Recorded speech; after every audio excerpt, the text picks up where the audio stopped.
अस्सलामुअलैकुम दोस्तों, मैं हूं आपका दोस्त वजीर अजहर मेहदी। आज एक नई वीडियो के साथ आपके सामने हाजिर हूं।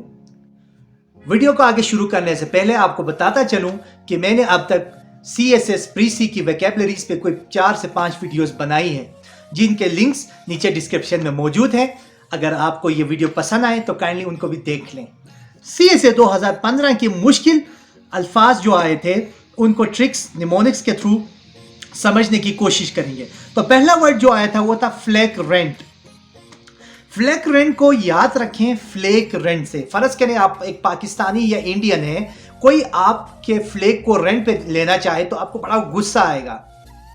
तो फ्लैक रेंट का मतलब है ऑफेंसिव, कोई एक नेगेटिव वर्ड आप इसको कह सकते हैं, या कोई बुरी चीज जो एक नोटिसेबल है, या कोई शॉकिंग कोई चीज। दूसरा वर्ड जो आया था वो था फेजोरी। फेजोरी को याद रखें, इसके शुरू में आया है FID फेट। इसका मतलब है ट्रुथ या सच्चाई या वफाई। नेक्स्ट वर्ड आया था वो था फेलेंडर। फेलेंडर दो वर्ड से बना है। फिल का मतलब है लव, एंड्रो का मतलब है कोई मेन आदमी। तो इसका मतलब है ऐसा शख्स जो दूसरी लड़कियों के पीछे फिरता हो, उनको फ्लर्ट्स करता हो। तो जो मेल्स मुझे देख रहे होंगे वो सोच रहे होंगे कि भाई फिर ऐसी लड़की का क्या नाम है जो दूसरों को फ्लर्ट करती हो। तो उसके लिए भी आपको वर्ड बताऊं, हालांकि ये CSS में नहीं आया था। वो वर्ड है कोकेट। कोकेट का मतलब है ऐसी लड़की जो दूसरे मर्दों को फ्लर्ट करती हो। वर्ड आया था वो था एवर्स।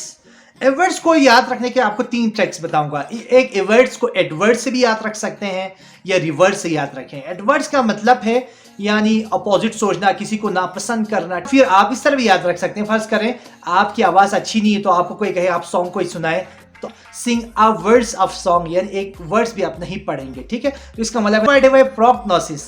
रूट वर्ड से निकला है जिसका मतलब है प्रो का मतलब है पहले, नोसिस का मतलब है जानना, यानी प्रोग्नोसिस का मतलब है कि किसी वाकये का पहले से पेशन गोई करना हो। और मेडिकल टर्म में भी इसकी मीनिंग्स है कि किसी बीमारी के आगे नताइज के बारे में आपको बताना। यहाँ पे मैं बताता चलूँ कि अक्सर लोग डायग्नोसिस और प्रोग्नोसिस को मिक्स करते हैं। डायग्नोसिस D पहले आ रहा है ना, P बाद में आता है ABC में, इस तरह याद रखें। तो पहले आप डॉक्टर के पास जाएंगे तो डायग्नोसिस करेगा।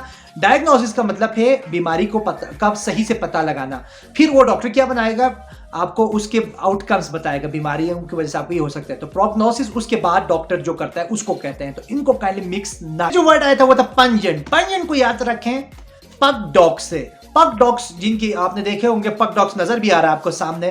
तो ऐसे डॉग्स होते हैं जो जिनमें सूंघने की ताकत ज्यादा होती है। तो पंजेंट का मतलब है ऐसी कोई स्मेल जो आपके चुभने वाली, कोई तेज स्मेल जिसको आप सही से सूंघ नहीं सकते हो, या कोई तेज चीज को भी आप या किसी कमेंट्स के बारे में बोल सकते हैं। नेक्स्ट जो वर्ड आया था वो था एस्ट्यूट। एस्ट्यूट का मतलब है ऐसा शख्स जो बड़ा काबिल हो, चीजों को समझता हो, यानी कोई श्रूट पर्सन। एस्ट्यूट को इस तरह याद रखें, ए मींस नॉट, स्टूपिड याद रखें, यानी ऐसा, यानी नॉट स्टूपिड, ऐसा शख्स जो बेवकूफ ना हो, यानी तेज, काबिल, श्रूट कोई पर्सन। या इसको एक्यूट से भी याद रख सकते हैं, यानी बड़ा तेज, अच्छा।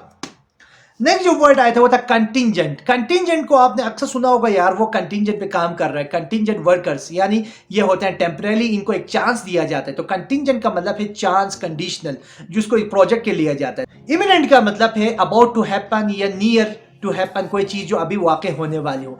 इसको याद रखें, आई कम इन अ मिनट। आप कहते हैं ना मैं 1 मिनट में आऊंगा, ठीक हो गया, यानी आप अभी आ रहे हैं। तो इमिनेंट का मतलब है।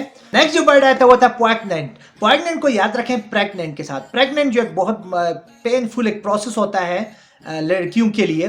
तो प्रेग्नेंट का मतलब है पेनफुल या सेड कोई चीज। जो उसके बाद जो वर्ड आया था वो था वेटरन। वेटरन को आप याद रखें वियतनाम, इसको तोड़े, इस लफ्ज को तोड़े वियतनाम और ईरान। आप जानते हैं वियतनाम और ईरान ने पास्ट में बहुत सारी जंगें लड़ी हैं। तो वेटरन का मतलब है ऐसा शख्स जिसके पास एक्सपीरियंस हो जंगों का, या जो आर्मी में रहा हो। ऐसे शख्स को भी कहते हैं जो बड़ा काबिल हो किसी फील्ड में, एक्सपर्ट हो, पंडित। उसके बाद जो वर्ड आया था वो था ट्रिवियल। ट्रिवियल को याद तोड़ेंगे, ट्राई वियल, यानी ट्राई का मतलब है 3, वियल को वैल्यू से याद रखें, यानी थर्ड वैल्यू, किसी की वैल्यू ना होना, यानी कोई ऐसी चीज जिसकी कोई वैल्यू ना हो। ट्रिवियल अफेयर्स कहते हैं। आखिरी वर्ड जो है आया था, और आखिरी वर्ड जो आया था वो था डेस्परेट। डेस्परेट को ये अपोजिट है एक तरह से इनकरेज का। इनकरेज का मतलब है हौसला अफजाई करना, या कि डेस्परेज का मतलब है क्रिटिसाइज करना, किसी को जलील करना, बिलिटल, किसी को प्ले डाउन, किसी की बेइज्जती करना। तो गाइस, उम्मीद है आपको मेरी ये वीडियो पसंद आई होगी। मेरे वीडियो को शेयर करें और सब्सक्राइब करें और मेरी पहली तमाम वीडियोस को देखें। Thank you.